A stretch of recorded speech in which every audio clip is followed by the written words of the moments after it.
Hello guys.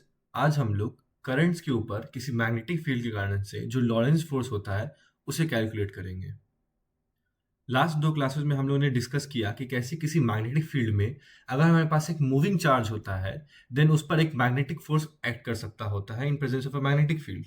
इसके अलावा हम लोग ने ये भी देखा कि हमारे पास कंटिन्यूअस चार्ज सिस्टम्स हैं जो कि स्टैटिक नहीं है बल्कि वो मूव कर रहे होते हैं, देन उससे हम लोग करंट और भी कुछ करंट और इसके साथ साथ कुछ और भी इंपॉर्टेंट टर्म्स को रिलेट कर सकते हैं जो कि हमें उसे डिस्क्राइब करने में हेल्प करते हैं।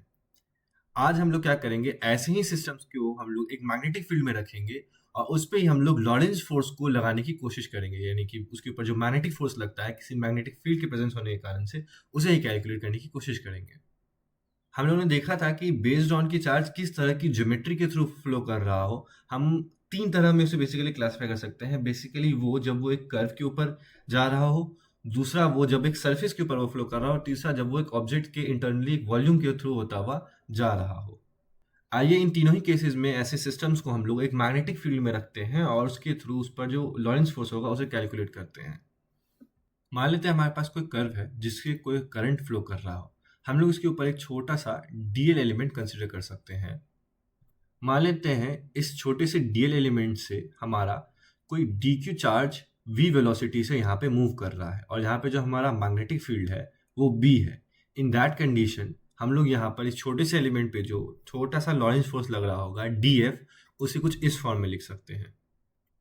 और अगर हम इसे इंटीग्रेट कर दे पूरे हमारे कर्व के ऊपर, देन इन दैट कंडीशन हम लोग को टोटल फोर्स यहाँ पे मिल जाएगा। सो हम लोग कैपिटल एफ फोर्स जो मैग्नेटिक है उसे कुछ इस फॉर्म में लिख सकते हैं। अब इस डी क्यू चार्ज को हम लोग जो हमारा मोबाइल लीनियर चार्ज डेंसिटी है इंटू डी एल के फॉर्म में लिख सकते हैं और इससे हमारा एक्सप्रेशन कुछ इस तरह का दिखेगा। यहाँ पर हम ध्यान से देखेंगे तो हमारा जो लैम्डा इंटू वी वेक्टर है वो और कुछ नहीं बल्कि इस कर्व से रिलेटेड जो करंट होगा जिसको हम हर पॉइंट पे डिफाइन कर सकते हैं वो है। सो हमारा फाइनल एक्सप्रेशन कुछ इस फॉर्म का दिखेगा।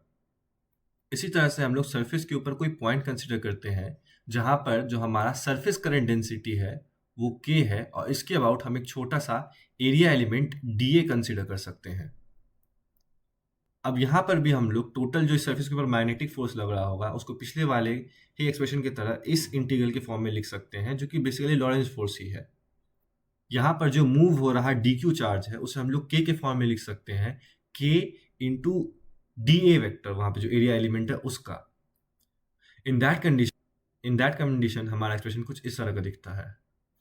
यहाँ पर जो हमारा डी क्यू चार्ज है जो कि मोबाइल चार्ज है, चूंकि ये हमारे सरफेस के ऊपर स्प्रेड हुआ है और चूंकि हमारा डी क्यू मोबाइल चार्ज है सिर्फ, तो इसलिए हम लिख सकते हैं कि जो मोबाइल सरफेस चार्ज डेंसिटी होगा इनटू हमारा डी ए एरिया एलिमेंट हो जाएगा। सो हमारा एक्सप्रेशन कुछ इस तरह का दिखेगा। यहाँ पर जो हमारा सिग्मा यानी कि मोबाइल सरफेस चार्ज डेंसिटी है उसको हम लोग वॉल्यूम से वेलोसिटी से मल्टीप्लाई करेंगे तो उसे हमें और कुछ नहीं बल्कि की मिलेगा जो कि है हमारा सरफेस करंट डेंसिटी, और ऐसे में हमारा जो एक्सप्रेशन है वो कुछ इस फॉर्म में कन्वर्ट हो जाएगा। इसी तरह से हम लोग किसी ऑब्जेक्ट के अंदर में एक छोटा सा डीवी वॉल्यूम एलिमेंट कंसीडर कर सकते हैं और मान सकते हैं कि यहाँ पे जो हमारा करंट डेंसिटी है, वॉल्यूम करंट डेंसिटी, वो जे है। देन यहाँ पर भी हम लोग अपने मैग्नेटिक फोर्स का एक्सप्रेशन कुछ इस फॉर्म में लिख सकते हैं, लॉरेंस फोर्स के इंटीग्रल के फॉर्म में। यहाँ पर हम लोग अपने डी क्यू जो मोबाइल चार्जेस है उसको हम अपने mobile volume charge density into D के फॉर्म में लिख सकते हैं और इससे हमारा एक्सप्रेशन कुछ इस फॉर्म का दिखेगा। यहाँ पर रो यानी कि वॉल्यूम मोबाइल यानी कि मोबाइल वॉल्यूम करंट डेंस, यहाँ पर रो इंटू वेलोसिटी वेक्टर और कुछ नहीं बल्कि जे हो जाएगा और इससे हमारा फाइनल एक्सप्रेशन कुछ इस फॉर्म का दिखेगा। इन तीनों ही एक्सप्रेशन की मदद से हम देख सकते हैं कि अगर हमें गिवन कंडीशन में, जैसे कि कर्व के लिए हमारे पास क्या करंट किस पॉइंट पे कितना है, साथ साथ वहाँ पे मैग्नेटिक फील्ड कितना है, और हमारे कर्व के डिटेल्स हमें पता हो कि कर्व की जो ज्योमेट्री वो कैसी है, देन उसकी वजह से हम उसके मैग्नेटिक फोर्स को कैलकुलेट कर सकते हैं। वैसे ही एक सरफेस दिया हुआ रहेगा, देन सरफेस करंट डेंसिटी अगर हमें हर एक पॉइंट पे पता है, साथ साथ वहाँ पे मैग्नेटिक फील्ड भी पता है और हमें पूरे सरफेस का ज्योमेट्री का नॉलेज है, देन हम लोग उसके मैग्नेटिक फील्ड को कैलकुलेट, उस पर मैग्नेटिक फोर्स को कैलकुलेट कर सकते हैं। और वैसा ही काम हम किसी ऑब्जेक्ट के लिए भी कर सकते हैं। अगर हम उसके हर एक पॉइंट पे हमें उसका वॉल्यूम करंट डेंसिटी पता हो, हर एक पॉइंट पे हमें मैग्नेटिक फील्ड भी पता हो और साथ साथ उस ऑब्जेक्ट की ज्योमेट्री पता हो, देन उसकी मदद से हम लोग इंटीग्रल की मदद से हम लोग उस पे जो मैग्नेटिक फोर्स है उसे भी कैलकुलेट कर सकते हैं। आइए अब हम कुछ इजी केसेस में इस मैग्नेटिक फोर्स को कैलकुलेट करने की कोशिश करते हैं। मान लीजिए हमारे पास एक कांस्टेंट मैग्नेटिक फील्ड है जो स्क्रीन में इन्वर्स की ओर पॉइंट कर रहा है, और हमारे पास एक कांस्टेंट करंट है एक स्ट्रेट वायर में जो कि इस ढंग से फ्लो कर रहा है, जिसका कि जो लेंथ है वो हमारा एल है। देन हमें कैलकुलेट करना है कि इस पर कितना फोर्स लग रहा होगा और उसका डायरेक्शन क्या होगा। सबसे पहले अब हम लोग इस फोर्स की डायरेक्शन को कैलकुलेट करने की कोशिश करते हैं। हमारा फोर्स का एक्सप्रेशन कुछ इस तरह का दिखता है।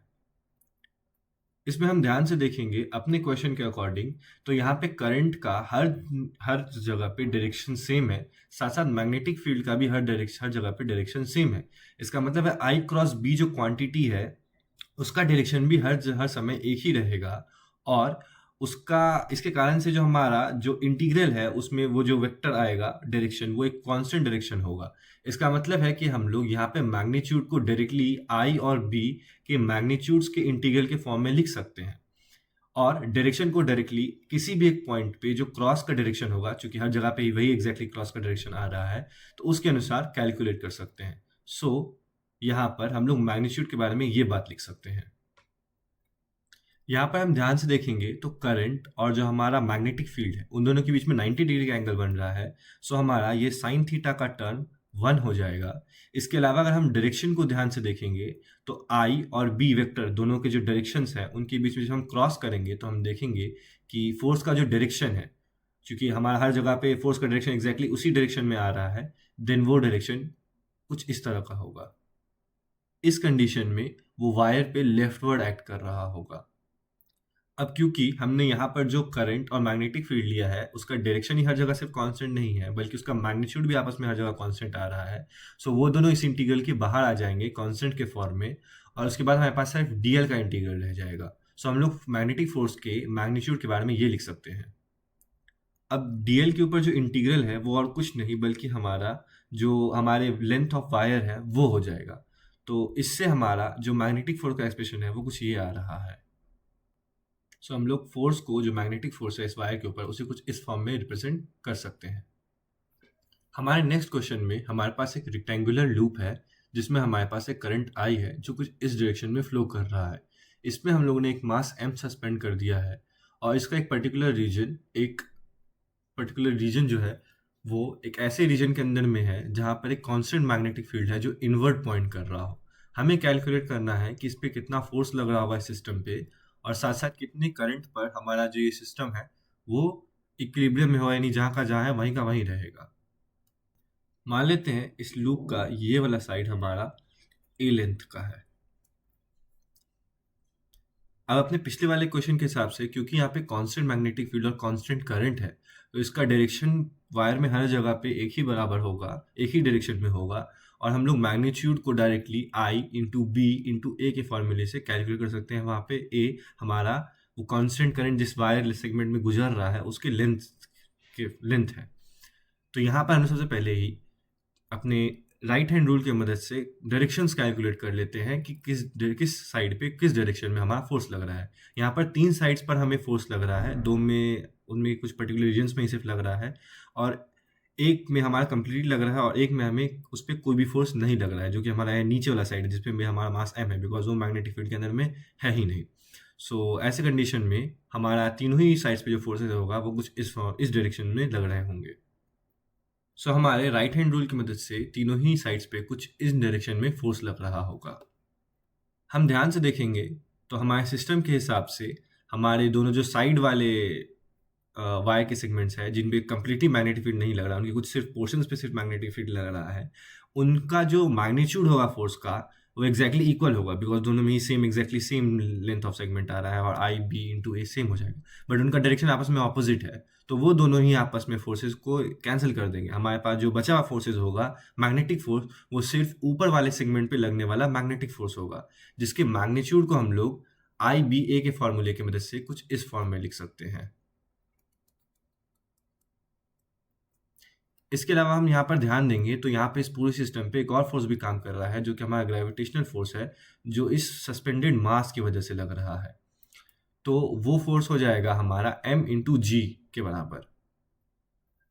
सो इस सिस्टम पे टोटल मैग्नेटिक फोर्स जो है वो आई बी ए लग रहा है जो कि ऊपर के डायरेक्शन में है, और इन दोनों के बीच का relation in case of equilibrium, जब हमारा ये बॉडी ना ही ऊपर ना ही नीचे खसक रहा है, नहीं ये दोनों ही आपस में इक्वल होंगे।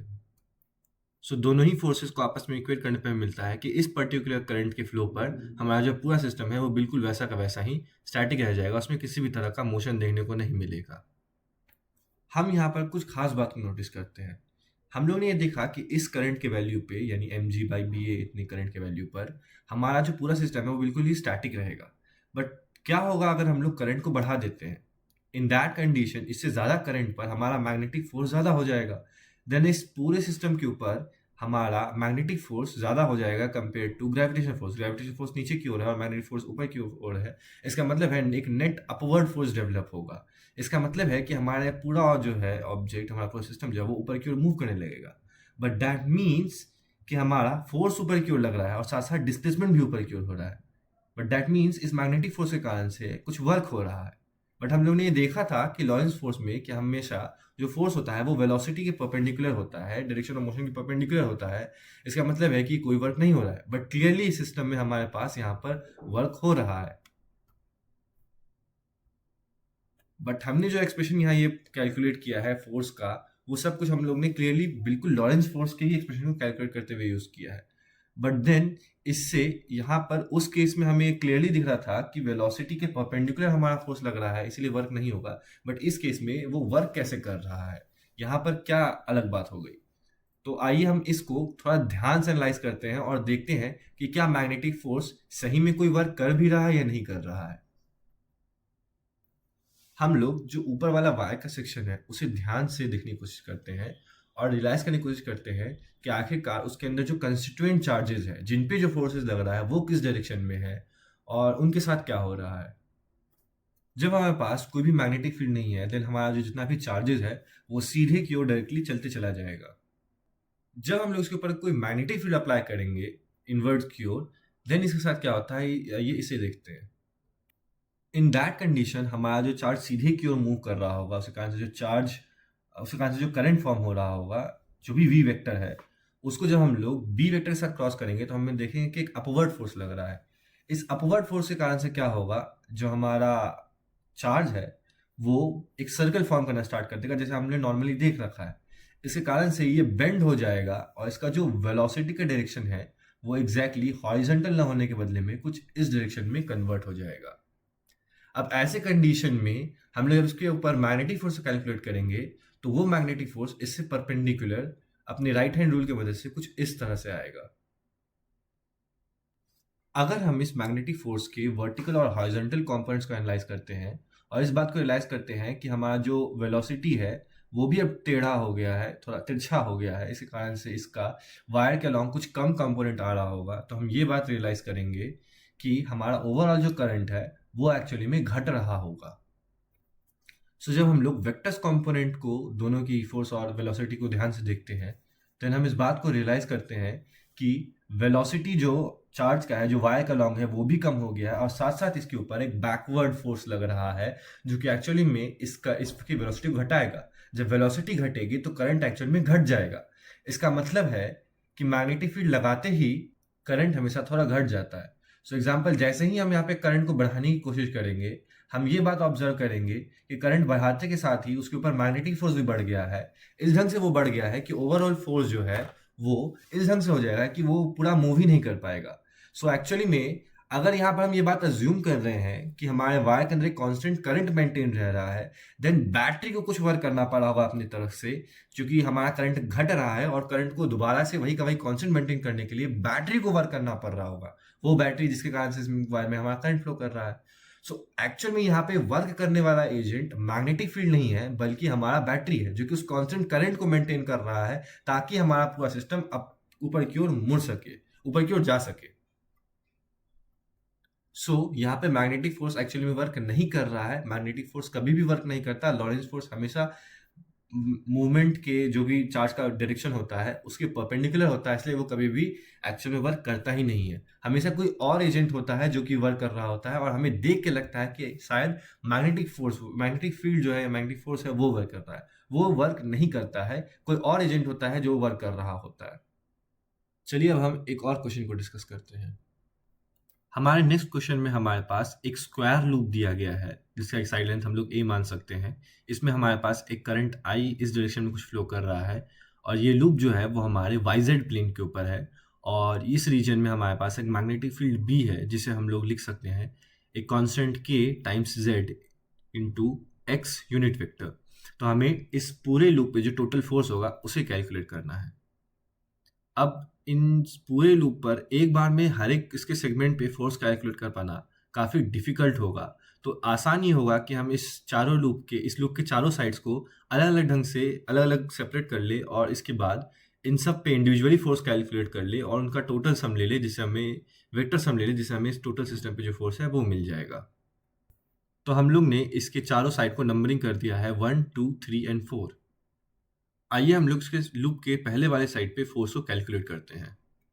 हम लोग यहाँ पर लॉरेंस फोर्स का जो हम लोग इंटीग्रल फॉर्म फाइंड किया था, उसकी मदद से हम लोग इस पे जो फोर्स होगा उसे कुछ इस फॉर्म में लिख सकते हैं। यहाँ पर अगर हम ध्यान से देखेंगे तो इस फर्स्ट वाले जो हमारा लूप का सेगमेंट है, उसमें जो हमारा करंट बह रहा है वो एक कांस्टेंट करंट I है और उसका जो डायरेक्शन है वो माइनस वाई कैप के अलॉन्ग है। सो हम लोग I को I into minus Y cap के फॉर्म में लिख सकते हैं। अगर हम यहाँ पे मैग्नेटिक फील्ड को ध्यान से देखेंगे तो इस लूप के हर एक पॉइंट को ध्यान से देखेंगे तो वो हर एक loop z equal to a/2 पे है। इसके हर एक पॉइंट्स का हर एक जो पॉइंट है वो z इक्वल टू a/2 पर है, इसलिए हम लोग यहाँ पर मैग्नेटिक फील्ड में z के इक्वल टू a/2 पुट कर सकते हैं और उसके बाद हमारे पास सारे कांस्टेंट क्वांटिटीज हो जाएंगे। तो इन दोनों को ही पुट करने पे हमारा जो यहाँ पर फोर्स का एक्सप्रेशन है वो कुछ इस फॉर्म का दिखेगा। अब हम लोग यहाँ पर से सारे कांस्टेंट क्वांटिटीज को बाहर ले लेते हैं तो हमें ये एक्सप्रेशन मिलेगा। यहाँ पर इंटीग्रल dA इस वायर का लेंथ हो जाएगा जो कि a है और हमारा y क्रॉस x जो होता है वो माइनस z होता है, माइनस z कैप। और इसको जब हम लोग यहाँ पे पुट करते हैं तो हमें ये एक्सप्रेशन मिलेगा। सो ये हमारे F1 का फाइनल एक्सप्रेशन है। इसी ढंग से हम लोग F2 को भी कैलकुलेट कर सकते हैं। इस लूप के जो हमारा सेकंड सेगमेंट है उसको अगर ध्यान से देखेंगे तो उसमें करंट भी हमारा कांस्टेंट I है, बट इस बार वो y डायरेक्शन में फ्लो कर रहा है। तो यहाँ पे हम लोग इसको I इंटू वाई कैप लिखेंगे।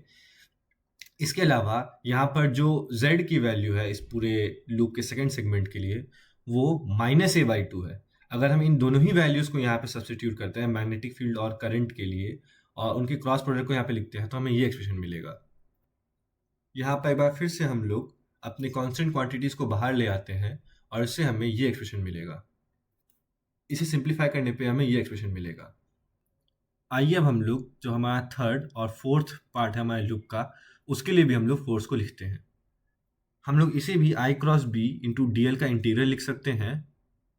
थर्ड वाले पोर्शन के लिए जो हमारा करंट है वो उसका मैग्नीट्यूड I है और वो माइनस जेड कैप डायरेक्शन में फ्लो कर रहा है, तो हम उसे लिख सकते हैं -I/z कैप। इसके अलावा क्योंकि इस वाले कंडीशन में हमारा z कोऑर्डिनेट वैरी कर रहा है, सो इसका जो हम लोग एक्सप्रेशन लिखेंगे उसमें मैग्नेटिक फील्ड हमारा kz x कैप ही रह जाएगा। इसके अलावा जो हम लोग dl ले रहे हैं, जो हमारा छोटा सा इसका लेंथ का सेगमेंट है, वो और कुछ नहीं बल्कि dz ही है, बिकॉज उसके अलॉन्ग सेम वो एग्जैक्टली सेम ही हो जाएगा। इसके अलावा हमें जो इसका इंटीग्रल करना है उसमें z का लिमिट -a/2 से लेके +a/2 तक जाएगा, बिकॉज इससे ही हमारा पूरा वायर कवर हो रहा है। तो इससे हमारा F3 का एक्सप्रेशन कुछ इस तरह का दिखेगा। हम अभी से सिंप्लीफाई नहीं करते हैं और जो हमारा फोर्थ सेगमेंट है उस पे फोर्स को कैलकुलेट करते हैं। इस वाले सेगमेंट के लिए सब कुछ थर्ड वाले सेगमेंट से एग्जैक्टली सेम है, एक्सेप्ट इसमें जो करंट है वो हमारे प्लस जेड कैप डायरेक्शन में फ्लो कर रहा है, तो उसकी वैल्यू को पुट करने पे हमें ये मिलेगा। अब हमारे लूप पे जो टोटल फोर्स होगा उसे कैलकुलेट करने के लिए हम लोग F1, F2, F3 और F4 सबको आपस में जोड़ देंगे। यहाँ पर एक बात हम नोटिस कर सकते हैं कि F3 और F4 जो है वो जो आपस में जो इंटीग्रल्स है, जब हम इन दोनों को आपस में ऐड करेंगे तो हम देखेंगे कि पहले वाले इंटीग्रल यानी F3 में से एक माइनस सिंबल बाहर आ जाएगा और उसके बाद जो अंदर में बचे हुआ क्वांटिटी है वो एग्जैक्टली F4 के बराबर होगा। इसका मतलब है कि F3 F4 का नेगेटिव है एग्जैक्टली। तो इन दोनों को जोड़ने के कारण से हम ये देखेंगे कि ये दोनों एक्चुअली में जुड़ के 0 हो जाएंगे। इसे हम लोग फिजिकली भी समझ सकते हैं। हम लोग थर्ड और फोर्थ जो हमारा लूप का सेगमेंट है उसमें से कोई भी पर्टिकुलर z कोऑर्डिनेट पर हम एक छोटा सा एलिमेंट कंसीडर कर सकते हैं। बिकॉज z कोऑर्डिनेट फिक्स है तो इस फॉर्मूले के हिसाब से वहां पे मैग्नेटिक फील्ड आपस में सेम ही होगा। बट यहाँ पर हम ध्यान से देखेंगे तो दोनों तरफ करंट का डायरेक्शन आपस में ऑपोजिट है।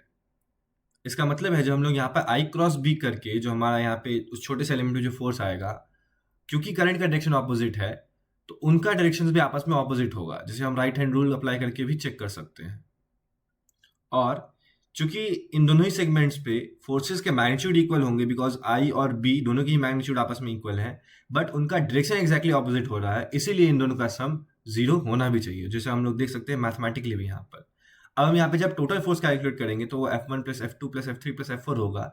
यहाँ पर F3 प्लस F4 0 ही हो चुका है, और F1 प्लस F2 करेंगे तो हमें जो फाइनल फोर्स का वैल्यू मिलेगा वो मिलेगा आई के ए स्क्वायर इंटू जेड कैप। सो ये हमारे सिस्टम पे नेट फोर्स हो गया।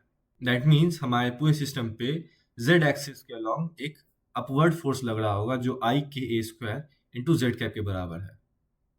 तो आज हम लोगों ने देखा कि कैसे हमारे पास जो कंटिन्यूअस मूविंग चार्ज सिस्टम्स होते हैं, यानी कि कर्व या सरफेस या फिर किसी वॉल्यूम के अंदर में हमारे पास कोई चार्ज का फ्लो हो रहा होता है, ऐसे कंडीशन में उन पे जब हम कोई मैग्नेटिक फील्ड अप्लाई करते हैं तो उन पे जो मैग्नेटिक फोर्स है उसे हम लोग कैसे कैलकुलेट करें।